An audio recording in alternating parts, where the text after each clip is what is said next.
बिस्मिल्लाहिर्रहमानिर्रहीम। अस्सलामुअलैकुम वरहमतुल्लाहि वबरकातुहू।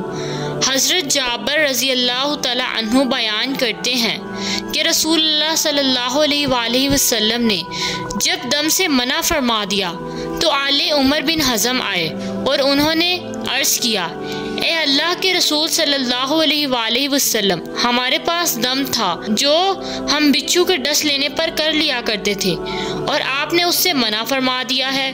उन्होंने वो दम आप सल्लल्लाहु अलैहि वसल्लम को सुनाया तो आप सल्लल्लाहु अलैहि वसल्लम ने फरमाया कि मैं इसमें कोई हर्ज नहीं समझता। तुम में से जो शख्स अपने भाई को फ़ायदा पहुंचा सकता है तो वो उसे फ़ायदा पहुंचाए। हज़रत औफ बिन मालिक रज़ी अल्लाह तआला अन्हु बयान करते हैं कि हम दौरे जाहिलियत में दम किया करते थे।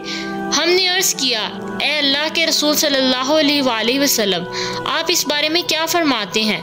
आप सल्लल्लाहु अलैहि वसल्लम ने फरमाया, अपने दम मुझे सुनाओ, ऐसा दम जिसमें शिर्क ना हो, उसमें कोई हर्ज नहीं। हज़रत अबू हुरैरा रज़ी अल्लाह तआला अन्हु से रिवायत है कि रसूल अकरम सल्लल्लाहु अलैहि वसल्लम ने इरशाद फरमाया, जो शख्स चाँद की 17, 19 और 21 तारीख को बचने लगवाए वो हर बीमारी से महफूज रहेगा।